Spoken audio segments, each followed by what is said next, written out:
poet and novelist combined, he was not only wrapped into understanding or connecting the words and the language, but Professor Timothy Wangusa also explored the fields of academia and politics, people and power. My name is Mebo Twegumiezake, and this episode belongs to Professor Timothy Wangusa.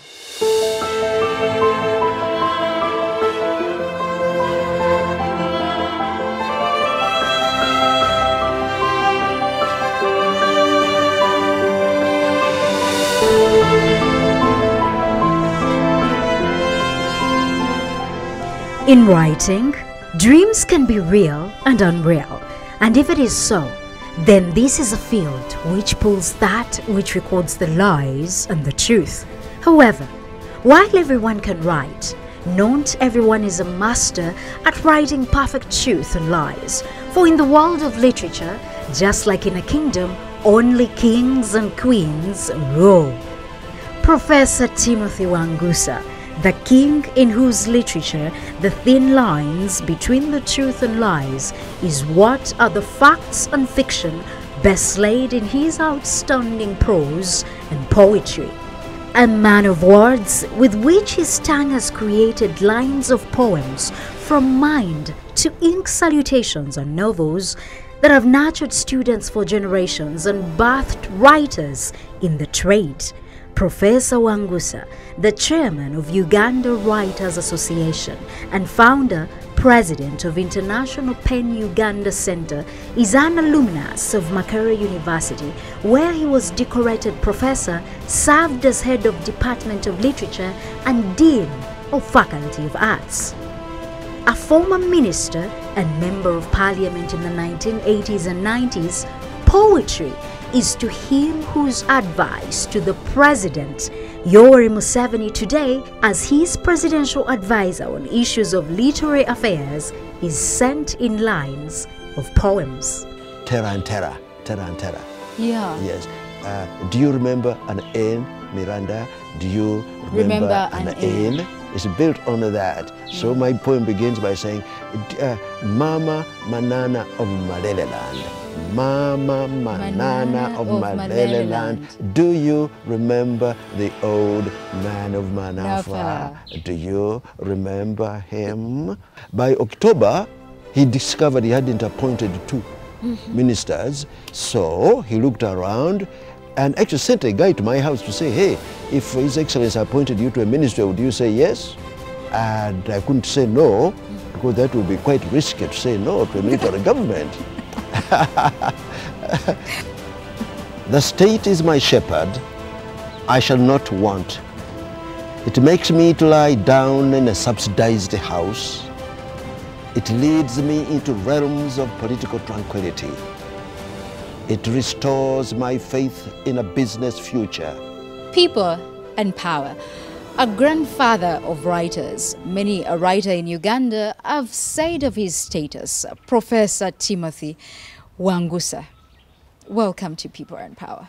Thank you. For me, what I have is a feeling of guilt.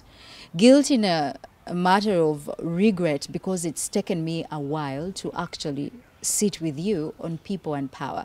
But right now I can officially say the guilt is gone, and it's an honor that we're going to have a great conversation. It's a great privilege for me and an honor that you are here as my guest. All right. So grandfather of writers is such a title, or does it even explain the kind of attachment you have had with writing when people refer to you as that? Well, I'm partly discovering from you that is how I'm referred to. Julius Ochrinyo is one of the many he called writers. Me grandfather. Yeah. Okay, partly because really I've been writing for a long, long time. I've been writing since the mid-1960s. That's easily over half a century. Yes, and I'm still going strong. I'm still writing. So indeed, I do qualify as a grandfather among the living. Yeah. But among the departed, we have a senior grandfather in the name of Kotba Bitek. 1931 to 1982, I think. Yeah. is the senior grandfather. Yeah. Maybe I'm grandfather junior. Okay. Yes. All right. So when we speak of words, did they come easy or difficult for you to actually maybe either speak or write, and maybe even better in what language? I was conditioned to write in English from the training, the teaching I had in primary school, through junior school and senior secondary, through which time the language of instruction was English, as well as being a subject. So I was destined to write in English, but in these latter days, I am writing concurrently in Lumasaba and English, sometimes writing first in English and then translating. No, writing in Lumasaba and then translating into English. To English. Yes, Yeah. yes. When will we be privileged to read some of that in Lumasaba? Some of it is right here under our nose. Yeah. Poems of Mount Elgon. Okay. Biro merere is Bitontome. Biro merere bieru kingi masaba.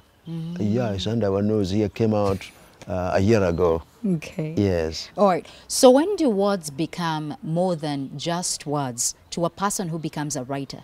Yeah.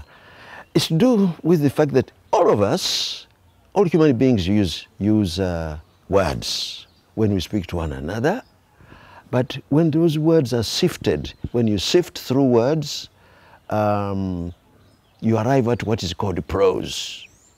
When you sift prose further, you get poetry. So in ordinary speech, we're using words that everyone uses, but they are not prose yet.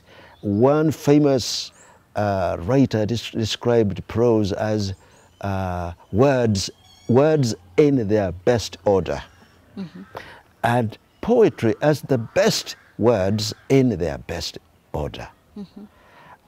So the writer has to struggle with sifting through words to arrive at the best word he needs in a particular context. Yeah, to put in the mouth of a particular speaker, for instance, or in the mouth of a speaking voice in a poem.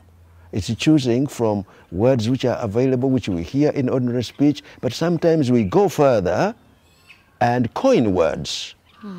Coin words for our purpose, for a particular purpose. Yes. When was that reckoning for you? Oh, I've always enjoyed, for the last 50 years really, from time to time I coin a word. I coin a word to serve my purpose, such as Africanology, corruptionology, or Banyamlengocracy.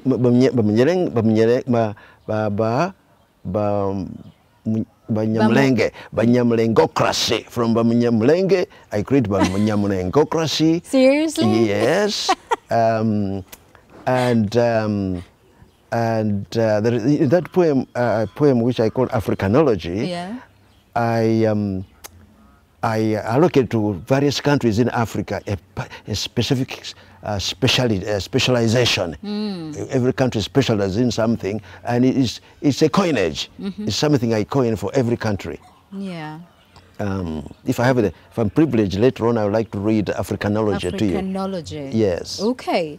So speaking of reckoning, what surroundings probably triggered the interests that led you into your path? My path of writing, poetry and writing at all. One, I think the nature, creaturely nature, the growing in a countryside surrounded by animals, but especially facing Mountain Elgon. Every day you get up, there is the mountain, majestic mountain bathed in beauty, from behind which the sun rises every morning. And occasionally across the face of Mount Elgon, you see 3 concentric rings of the rainbow, and all the colors of the rainbow are there. Sometimes at twilight, the filtered light of the visiting dead. Beautiful. You're already writing, yet you're speaking. Beautiful. But also the magic of words. I was fascinated by words right from before primary one, Yeah. but right through primary school. May I tell you, for instance, that like when I was aged 10, and I'm like P3, I'm at church on a Sunday at school, and in the course of the sermon, the reverend who was preaching the sermon says, hey, once upon a time, there was a famous, a well-known preacher who used to preach a sermon of only 3 words. And 3 words. And he said this was St. John, the apostle, whom Jesus loved. When he was very, very, very old, he would be carried on a stretcher to church. And there he would preach a sermon of only 3 words. And in that particular, on that very occasion, the Reverend quotes those words in Uganda. Vana bange mwagalanenga. Vana bange mwagalanenga. He says every Sunday, St. John would be carried to church to preach Vana bange mwagalanenga. And the congregation would come every Sunday knowing we're going to listen to St. John preaching his usual sermon, but we are urged to go. We're going to listen to St. John preaching Vana bange mwagalanenga. 3 words. When you translate that into English, actually it becomes 6.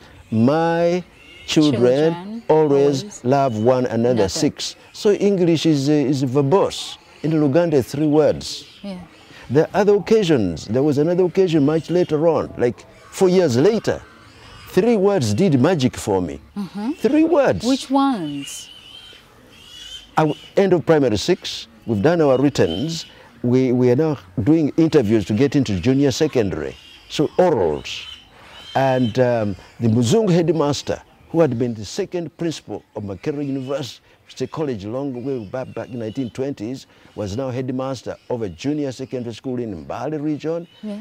At this interview, accompanied by 2 of his staff, African staff, as I enter the room to be interviewed, and I expect to be interviewed like for 5-10 minutes, they ask me, how are you? And because it had just rained before I went in, so, and I've just recently learned the word freezing. But I didn't know exactly what freezing meant. I didn't associate it with the hailstorm, hailstones. So I said to the question, how are you? I said, I am freezing. I'm freezing. And the headmaster and the other teacher, they burst into hilarious laughter when I said, I am freezing. How many words? 3 words. And they said, you have passed the interview. Are you serious? Yeah, Just like that? Yes. That is interesting. Yes, 3 words. I said, wow. Wow. Shall I tell you another story of 3 words? Okay. 1999, I'm in Russia. I'm in Moscow. On a Sunday, we go to church. This is recent. That's 20 years ago. I go to church, and it's a Russian Orthodox church. I'm at some conference, and in that entire sermon service, I understand only 3 words. It's in Russian. It's chanted. Only 3 words. Which were? Isus, for Jesus. Isus, Alleluia, Amen. Isus, Alleluia, Amen. Jesus, Alleluia, Amen. I said, so you can actually attend the whole service in which you get 3 words? And I came away with the conviction, these must be the most basic words in all of Christendom. Yeah. Jesus, Alleluia, Amen. Amen. Oh God, you're very dramatic. Should the same things probably, maybe relatedly, that triggered you into the path that you chose be also the same things that should trigger this generation, society today, into probably becoming... Fascination with the words? Yeah. Yes. Or even in other fields. People that probably maybe become engineers or politicians. Or, what it is that conditions us. It's all that. It's all that goes into our nurturing. 2 years into that school, for instance, the school, you know, which started with my freezing, 2 years into, at the end of that school, I take part in a reading competition, and as do you call it a prize? A prize, I'm given a small book, a book of poems, small enough to go here. And I carry that book on me for 4 years. I memorize it until it falls to pieces when I'm in high school.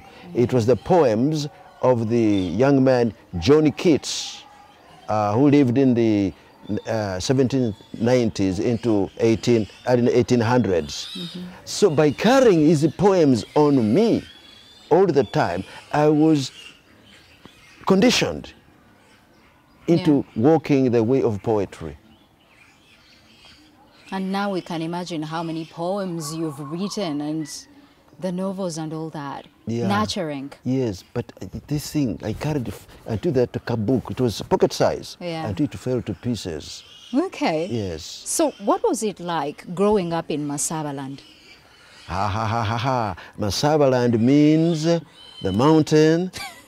It means Kamalewa, that's the bamboos. Okay. It means the circumcision knife. Yeah. But also meant changing our ways, because Europe was impacting on Africa, changing our ways, being compelled by this European invasion of Africa, of being compelled to change our ways, to move from our cultures by absorbing into other cultures.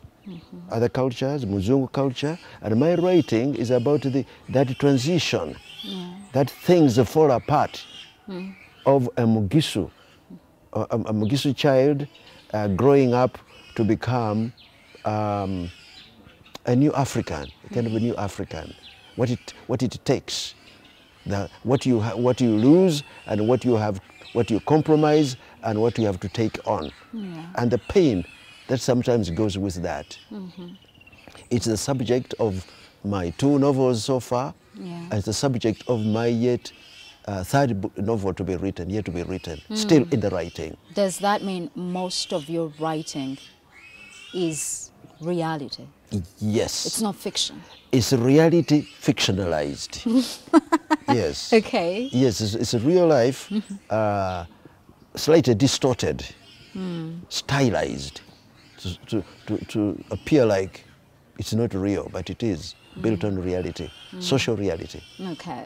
So then what kind of rooting was embedded in your poetry versus the novelist that you later embraced? The poet and the novelist. I think they grew up together. Okay. The fascination with the words is basic to both the prose writer and the verse writer. I think so. But the compactness of a 3-word, a sermon of 3 words, that kind of compactness, you know, like pushes you in the direction of writing verse. My first story, novel, is only 116 pages. Are we talking about Upon This Mountain? Upon This Mountain. Yeah. It's only 116 pages and could have been easily four times longer. It could have been 4 times longer if I had been an expansionist. But in fact, I am a compactionist. Yeah. That is where maybe I would ask if at any one point, because that is a book that has been examined by not only literature students in Uganda, but even I would say in Africa. I see. Have you felt at any one time that maybe you could have changed something about it? Changed my first novel? No, like, because it's already there. Yes. When it's already published, you can't really change anything. Yes. But as a writer, have you felt in any moments where you're thinking, oh my God, maybe I could have changed something in me? Yes. I understand. I understand your question. Yeah. No, I have not felt like that about my novel. Yeah. Or any of the poems? Not about the prose. I don't go back to my prose to do anything about them. But the poems, even this morning, I went back to the poem I wrote earlier this year and I changed the ending. Which one is that? It's a poem called The Old Man of Manafa. Manafa is the district where I come from. Yeah. And in that poem, I'm imagining that there is an old man who used to tell good stories. The Old Man of Manafa. And yes, so this morning, and it's built on it's an imitation of a Muzungu poem called Terantera. Terantera. Yeah. Yes. Do you remember an N, Miranda? Do you remember an N? It's built on that. So my poem begins by saying, Mama Manana of Maleleland. Mama Manana of Maleleland. Do you remember the old man of Manafa? Do you remember him? And it goes on and on and on. Yeah. And in the Terantera poem, it ends with... It has like a whole rhyme scheme. Yes, Yeah. yes. But Terantera poem ends by Mzungu, a Frenchman who became a Britisher and handled English very, very well. It ends with a side note. And I do the same in my poem. Yes. Okay. Interesting. So, the Professor Timothy Wangusa, who was a poet, or who is a poet, though the question I'm going to ask takes us back into the past a little bit. A poet and a novelist. Was he far from the lecturer that was welcoming students or literature students at Makerere University into the world of literature? I guess that the three are interwoven. Okay. The poet, the novelist, and the lecturer. If I may blow my trumpet, which... You're allowed. Yes. I remember a moment in class, lecture room 4 in Makerere, and I'm teaching literary theory. I'm teaching I'm talking about something called organic form. How the different elements of a work of art must interweave together, must be interwoven such that we can't tear them apart. Yeah. And that's called organic form. And in the process of saying so, I say, look, it's like a tree, that many parts of a tree do have an organic form.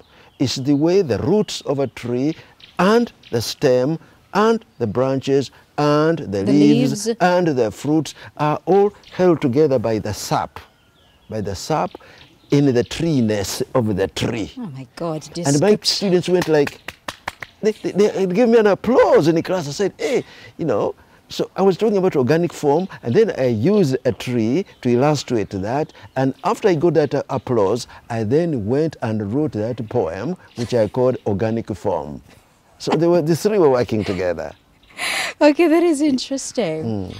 We'll take a short break, and probably when we return, I would want you to go back in the past into some of Ugandan writers at a particular time, of course within the years in the past. But before we take a break, maybe, do you remember your very first poem, like the first poem you ever wrote? Yes. Which was?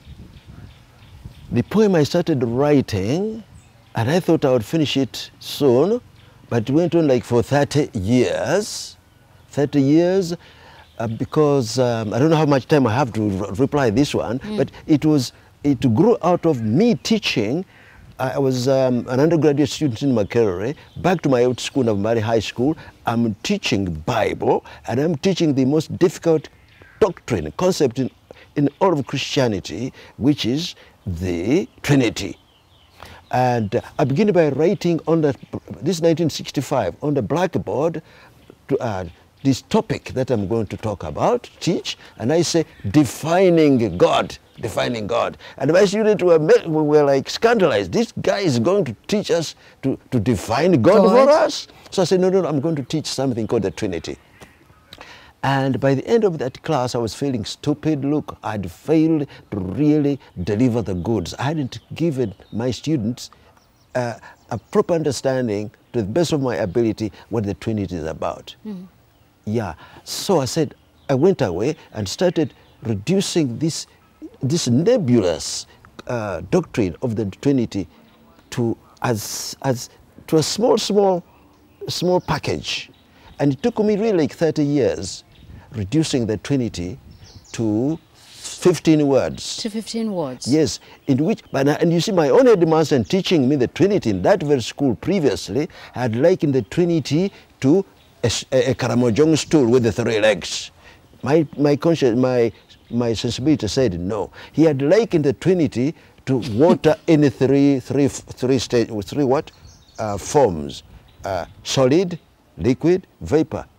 I said I can't compare liken the living God to water or to wood. So I needed a living thing. Yeah.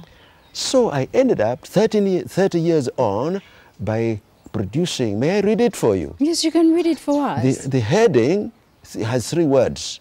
The Trinity Tree. The Trinity Tree. Yes, those 3 words have something in common. They all begin with the Trinity Tree. They begin with what? The Trinity Tree. T. Yes, they all begin with the T. Letter T. Yes, Yeah. and the T is what Trinity is. Yeah, the Trinity Tree. Trinity Tree. The Trinity Tree. Okay. So here, that's 3 words, and 15. Here come the 15 words. The Father in the root, the Son in the shoot, the Spirit in the fruit. Those are 15 words? 15 words. The Father in the root. The Son in the shoot. The Spirit in the fruit. People and power. Let's take a short break.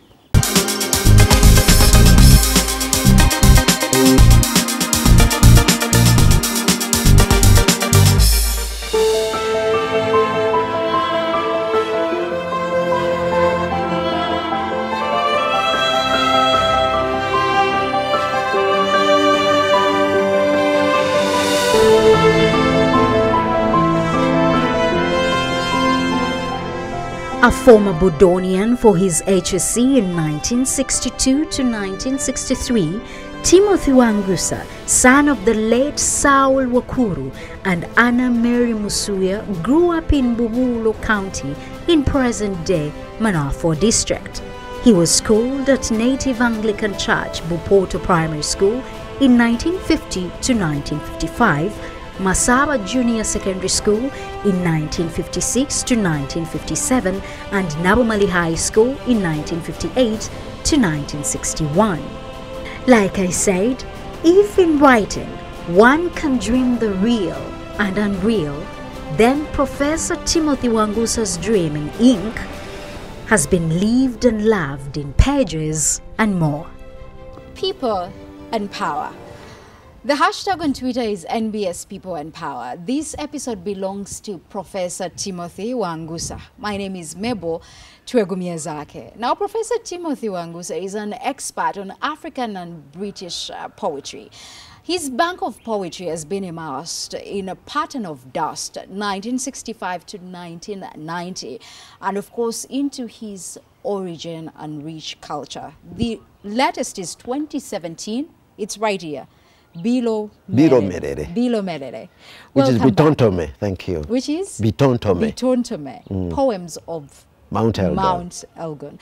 We'll be hearing some of the poems from here too, but let's start with at least maybe one from Pattern of Dust. Yes, please. Which one would you want to read for us? I read one which is like a parody of Psalm 23. Okay. Psalm 23. Psalms 23 from the Bible? Yes, Psalm 23 from the Bible. Okay. The Lord is my shepherd, I will not want. He makes me to lie down at green pastures. Yeah. So may I begin with that one? Yeah. But a bit of history. In the year of our Lord, 1986, after the year of grace, after the present political regime came to power, His Excellency President Museveni officiated at Makerere University as the chancellor at the first graduation.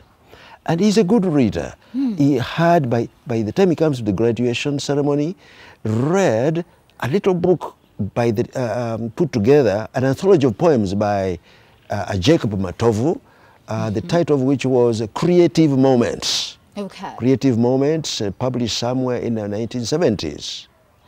And so His Excellency, as part of his speech, talk, he says, let me read you this poem, which has to do something with the expectations of undergraduates. When you graduate, what do you expect from out there? Okay. Yes, and I was in the audience. He says it's by a certain so-and-so. He says a certain Professor Yes, Wangusa. yes, and definitely, well, I like to think that he didn't know me, Yeah. but maybe he did. May I read it? Okay.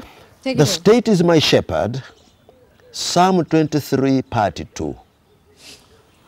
The state is my shepherd, I shall not want. It makes me to lie down in a subsidized house. It leads me into realms of political tranquility. It restores my faith in a business future. It leads me into paths of loans and pensions for its international reputation's sake. Yea, even though I walk through the valley of the shadow of Chivulu, yet will I fear no condors, for the state is with me. Its guns and pangas comfort me. It preserves for me a bank account in the presence of devaluation. It fills my pockets with allowances. My salary overflows. Surely increments and promotions shall follow me all the days of my life, and I shall dwell in senior quarters forever. That's interesting. Under what circumstances did you write that poem? This poem is, as I've said, you see, as you agree, is a parody on Psalm 23. So, inside me, I felt, well, the politics of this country, and you know, we just emerged from 1970s, then Obote won. No, I'm talking about the time that His Excellency reads this. But this poem was written way back in 1967. That's 1967 is the year I went to the UK for my graduate studies. And there, in the hall of residence, it was actually a hostel. A hostel. In the room I stayed, on the door to my room, there was a small poem about the trade union. Trade union in England, which started with, the trade union is my shepherd, it makes me lie down on the job. So I said, wow, this is very nice. So I picked my inspiration from there and did my political thing. And then President Yoweri Museveni is alluding to it, trying to tell these graduates that the false expectations they have of government, you know, as you have heard. Yes. But there was, what do you call it, tongue in the cheek about it. It is not exactly what it says. What it says. There's an irony surrounding it. And I need not say that His Excellency, this is on record, skipped one line. Which one? He skipped one line when he read this. Which one did he skip? Let me read the stanza in which it occurs, and you tell me what he skipped, you think. Okay. Yea, even though I walk through the valley of the shadow of Chivulu, yet will I fear no condors, for the state is with me. Its pangas, guns, and pangas comfort me. Its guns, pangas, comfort me. Olinge yaliyo. Ooh la la, people in power. Okay, so has the understanding of poetry in the past, if we allude to the present, changed, or it's the language that is simply evolving?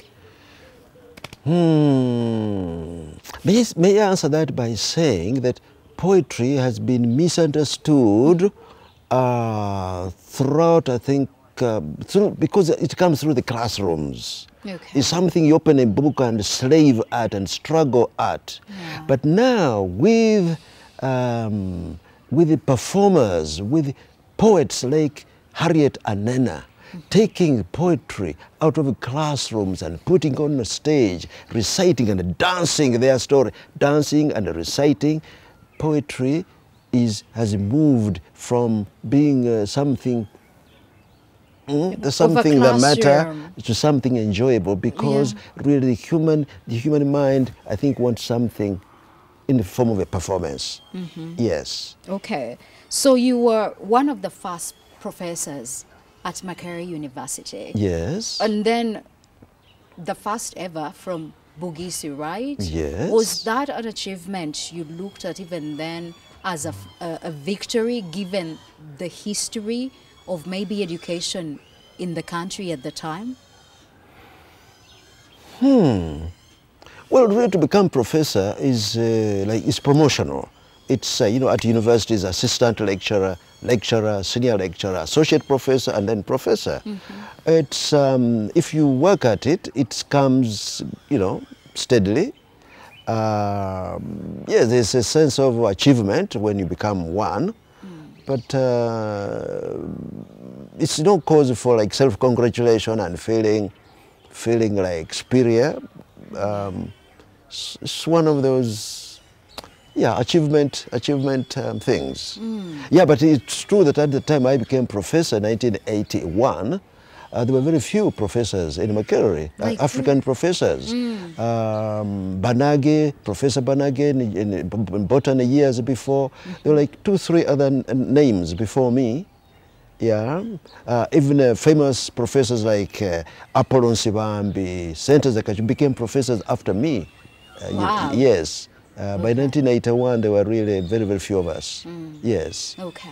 Yeah. So then how would you describe your service at Makerere University in connection to probably how it could have informed your decisions later when you became Minister of Education, even given the fact that it was for a short time? Aha.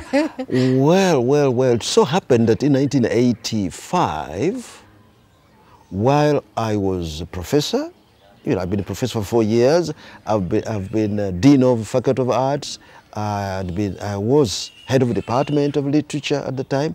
That it so happened that His Excellency General Tito Okello Lutwa, on taking over government from Obote II, appointed a cabinet.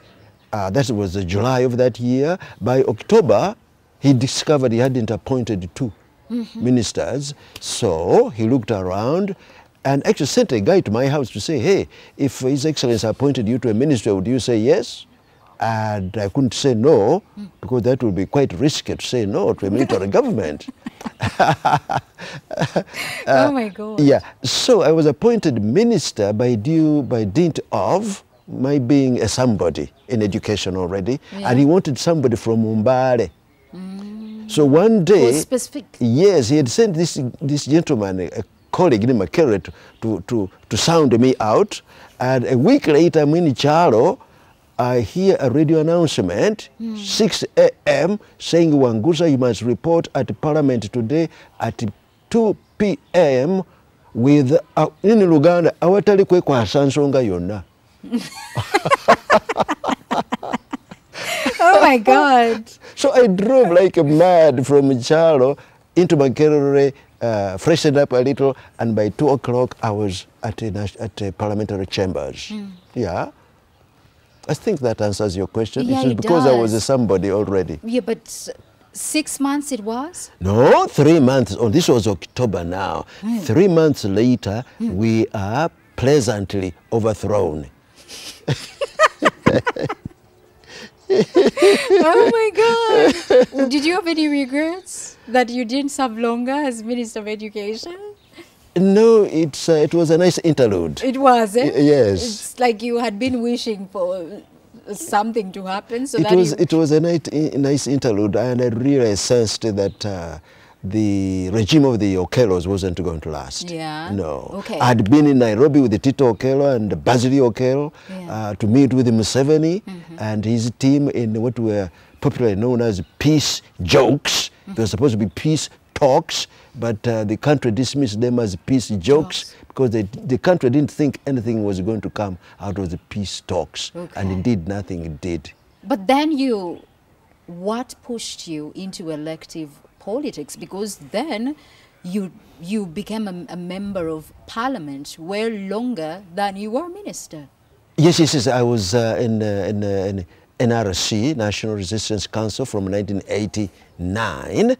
That's the year, 3 years on, from 86, when there was a small NRC.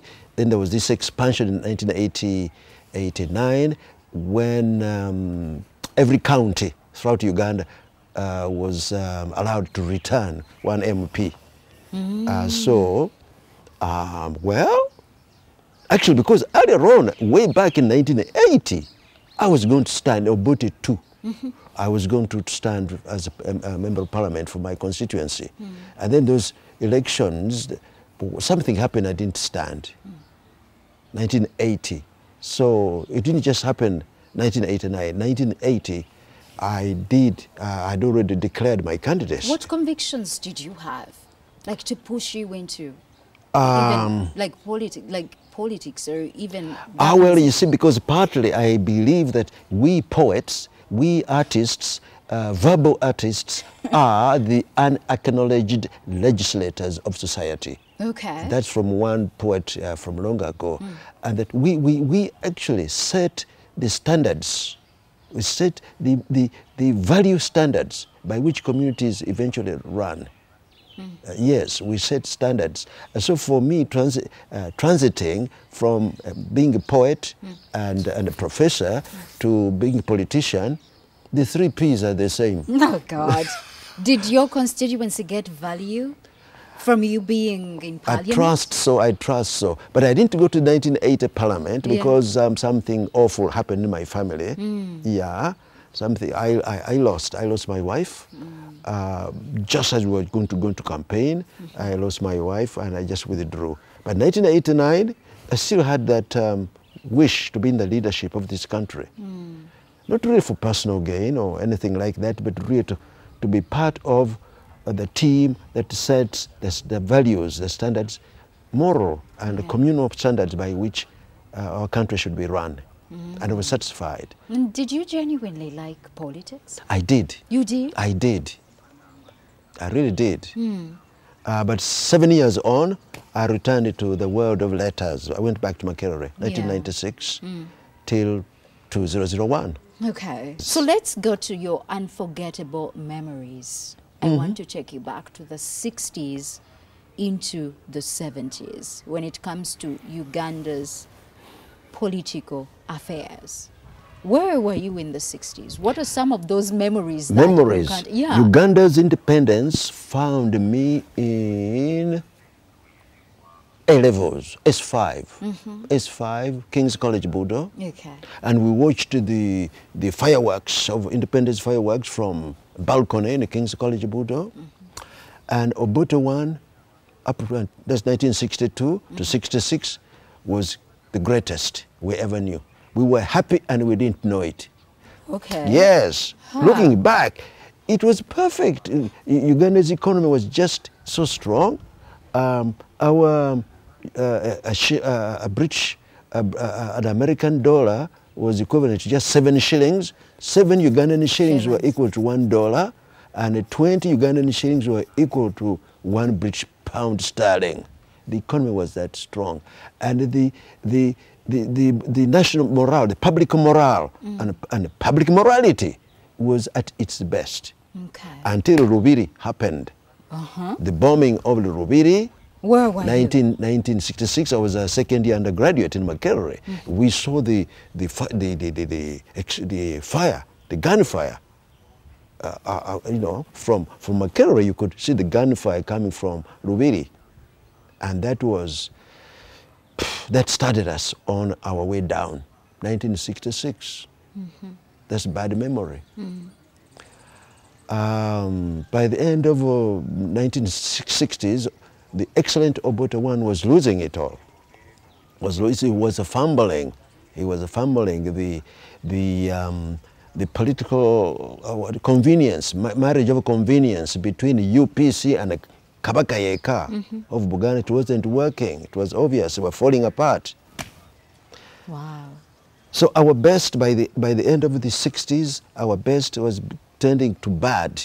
Then 1970s, Amen. What do you remember about him? Amen. Uh-huh.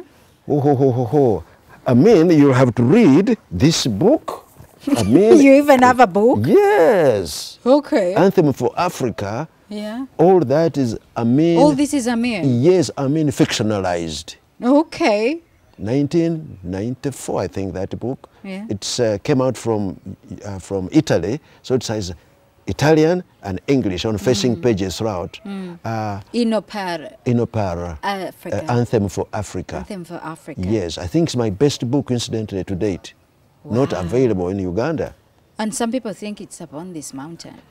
But this is verse. This is verse. Yes. Hey, did you ever get close to him? Like, Who? I mean? yeah? Well, yes, as close as when he gave me my doctorate. Uh-huh. Because in 1975, in Makerere gave its first 2 doctorates in 1975. I'd been working on mine from 1969 when I took up my lectureship with a master's from the UK. Yeah. 75, I'm finished with my PhD research. A gentleman called John Agard from education, researched in sports science. Yeah. So ours were the first 2 doctorates of Makerere University, 1975, and we were, what do you call it? When the head of state puts his cap on yours, Yeah. you know. It was. So that's as close as I it was came to to Amin. Idi Amin. Yes. When he conferred the degree of Doctor of Philosophy of Makerere University on me, on John Agard from Education and myself, That is interesting. 1975. That's a memory. Yeah, it is. It And the is. guy said, you know, afterwards, because what do you call it, a hood, Yeah, I guess so. the motorboard, the hat, was exactly the same looks as Amin's. Chancellor, and these 2 doctorates were exactly the same make.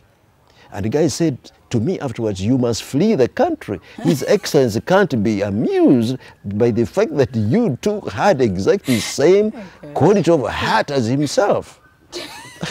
Did you flee? No, I didn't. I didn't flee. I said, come and buy. I'm not going anywhere. No. Wow. But that same year, I had an offer of a job in Nairobi, in the Kenyatta. I said, you didn't go. I didn't take it. I said, no, I'm staying. I'm staying. Yeah. Up to now. So when were your best years? Like right now, we've had those memories, and even from the beginning of the interview. Yes. Can you say that when I look back, these were my best years? Or maybe the best years are yet to come. My best years, but the country has been so dicey, but my best years are really those high school. Really? Yes, my best years were really from P1, from my infancy through teenage up to like into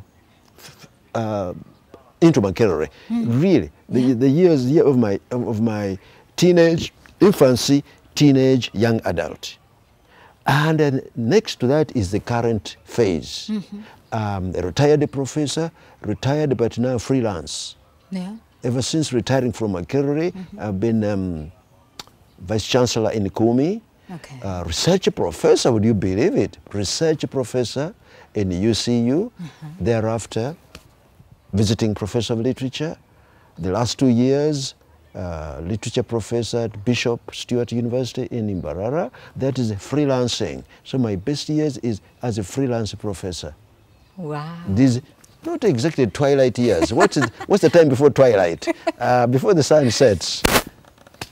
Yeah, twilight years. You know better. You're the dreamer. You're the writer. These twilight years They are my second best. second best. Yes. Why don't we read another poem as we go to break? Which one are you going to read for us? Which one did I read kept first? I mentioning. You read State of the one from Psalms. Yes, I've read The that. one yeah. Maybe I can read Walking Stick. Walking Stick. Yes. Does it have a history to it also? Yes. The other one was Yes. interesting. 1964. I'm a first-year student of political science in Makerere University. 1964. I studied under the feet of the famous Ali Mazrui. Wow. Yashitandon, and so I read political science, English, and Bible. What a combination. Yes, religious studies. And Professor Mazrui is teaching us the three arms of government. There's something about the threes and you. Yes, 3 arms of government. And the executive, the legislature, and judiciary. And what happens? Well, this is it. Now, years later, 1987, I'm in NRC, we're talking about the way forward with President Museveni in the chair, an extraordinary session of NRC, National Resistance Council. So we were brainstorming about the way forward for NRM as in the leadership of this country. And we're making contributions in 5 minutes, and His Excellency is in the chair, and someone else was the timekeeper. Every 5 minutes after 5 minutes you must sit down. This is no boast. When I signed up to make my contribution, and this part was part of it, the timekeeper forgot to consult his watch before he knew what I had been speaking for 30 minutes. What had you been speaking? Because this thing tricked His Excellency into just saying, go on. No, wait a minute. So for you, when you stood up to make your submission, yes, in 5 minutes. In 5 minutes, you submitted a poem? No, what I said. What you said is the substance of this poem. Thereafter, I went and wrote this poem. But its basis is what Mazrui taught us in 1964. Okay, now I get it. 89 take So over what 60. you submitted, Yes. supposedly for 5 minutes, went into 30 minutes. Yes. And President Museveni was just saying, continue. Yes, because of the substance of this. Which is in a poem right now. Yes. Let's listen. The walking stick. With, in brackets, with love to all political theoreticians. The year of our Lord 1964 it was, and new-born Uganda only 2 years old. Equating organs of government to parts of the human frame, the professor eminently declared, the executive is the head, the legislature the chest, the judicature the limbs. What of the military, Professor? Shouted one of us, and we all nodded our heads. What part of the body are the armed forces? Given that the government is the man, he quipped, the army is his walking stick. Come 25th January 1971, Major General Idi Amin stormed the political stage, and overnight, the walking stick became the man, and the man became the walking stick. People and power.